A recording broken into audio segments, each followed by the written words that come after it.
and welcome back. I'm so glad you're here with me today because I want to tell you my story of travel in the Middle East. This is an area that is on the Saudi Arabian Peninsula, and a lot of people want to visit there. A lot of people do visit, and it is an area that not too long ago was arid desert land, and since then has risen up from the sand and become one of the most beautiful and most visited cities in the world, and that is Dubai.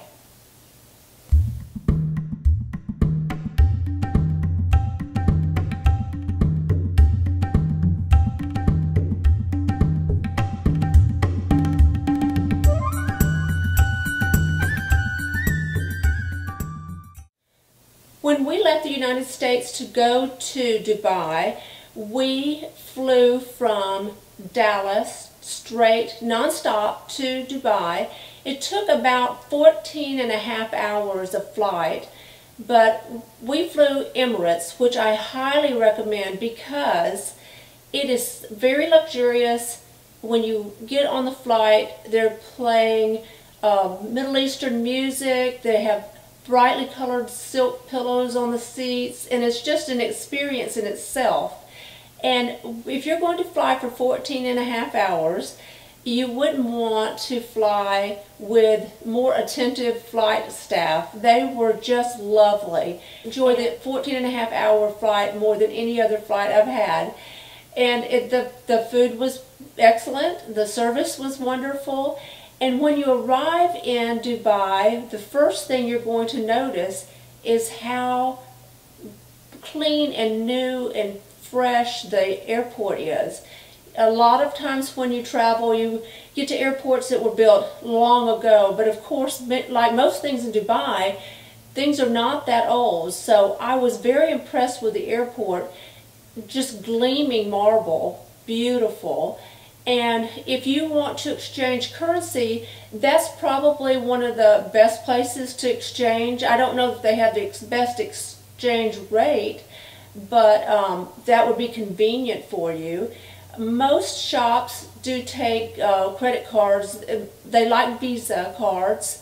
Not sure, they might take others. We only used a Visa card. But I would have their currency, which is the dirham. And have some of that if you can for taxis, or if you go to small shops or want a coffee, and just have some pocket money for that. But most everything else you can put on a credit card. And there is plenty to do in Dubai.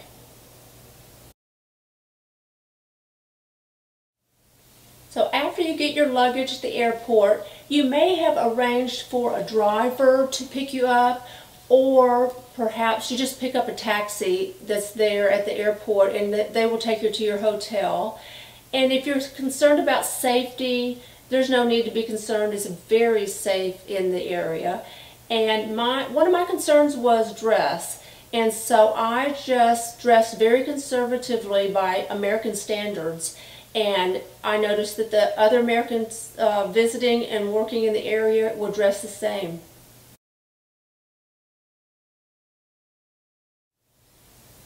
If you have any concerns about any of the food you might eat in Dubai while you're visiting, there's no need for that either.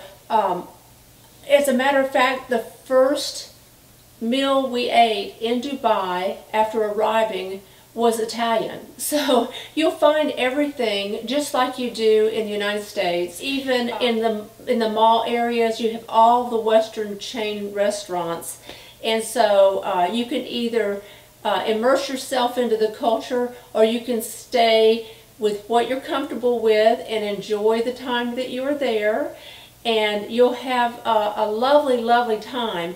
One of the things that you must do, well, there are several things you must do, but I mentioned the mall, and if you go into the largest mall they have in the area, it is the mall that surrounds the Burj Khalifa, which is the tallest building in the world, and that is spectacular.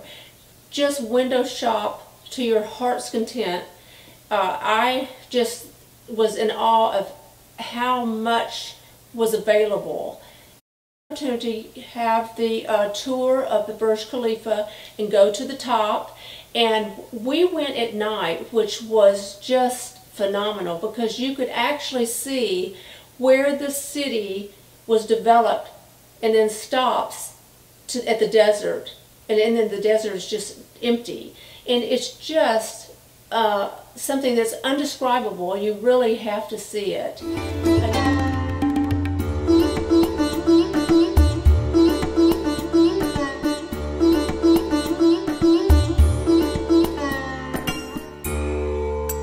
Great adventure we had was going on a desert safari in Range Rovers through the sand, which goes for miles and miles. I mean, it's endless, or it seems endless anyway. And then we wound up our little adventure at a Bedouin camp, which was it was one of the highlights of the entire trip. And we had the traditional Arabian foods, Middle Eastern foods. We had the belly dancers, and they were doing henna on your hands if you wanted to have henna done. It was just one of the most exotic evenings. And of course you have the light breeze, the warm breeze in the middle of the night, in the middle of the desert with dancers. It couldn't get any more heady than that. And it was just something that I wish everyone could experience one time in their life.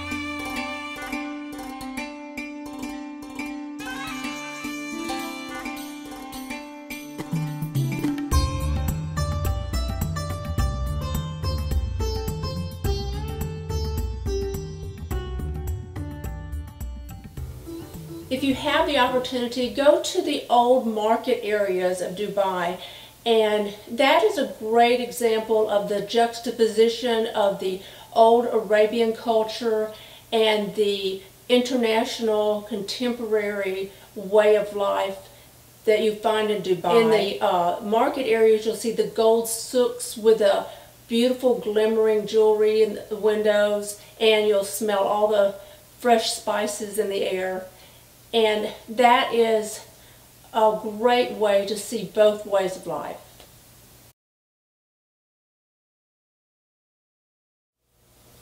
The most obvious sights in Dubai are the forward-thinking engineering of buildings that are so elaborate and so time-consuming to build that you want to try to take as many pictures as possible, but there's so much to see that sometimes you miss that.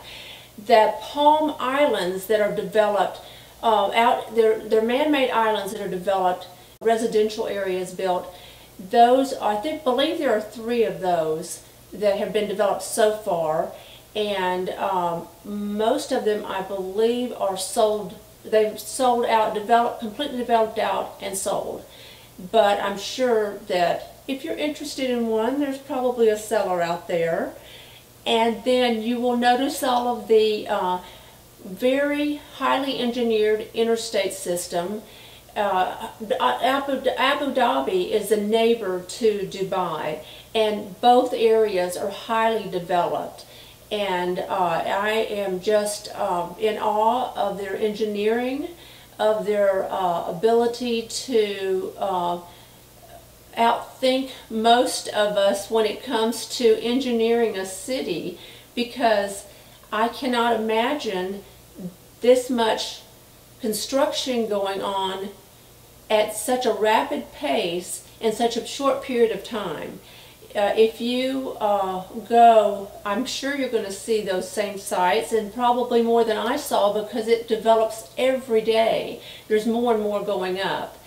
But if you have any questions that you would like to ask me about Dubai, and I can give you my experiences and tell you what I was told, and I'd love to hear from you about it. If you've been and you want to tell me about some of your adventures that I missed, and when I go back I want to see the things that I didn't see this time. And I really would like to hear from you. We had a tour guide who was full of great stories about the residents of Dubai and the culture, and he told us things that I'm not sure is true, but I'll tell you one little story he told us, and if you know if it's true or not, let me know. He says that when a resident of Dubai purchases a car and they get the tags for the car, that there's always a competition between car owners to see who gets the lowest number on their tag. And I'm not sure how that happens. I don't know if they can transfer tags and buy and sell them until they get down to 1 through 10, or the ultimate, of course, would be number 1. But I thought that was very interesting, because where I live, you don't get a choice in the number. I mean, you can have a vanity tag and choose what you want to say on it within reason, but not the numbers. So I thought that was a really cute story. That was just one of several that he told us. That's one of the few I could repeat.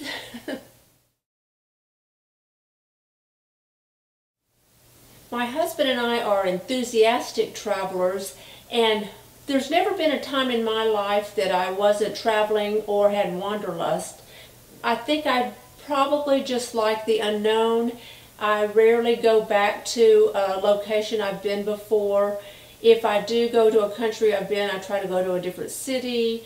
And so I have a lot of not necessarily video, but I have a lot of photos, and I'll try to put together other little tours for you, and hopefully you'll enjoy those. If there's somewhere in particular that you would like to see, I'll be glad to put together a little video of it, because I enjoy reminiscing about all the places that I go.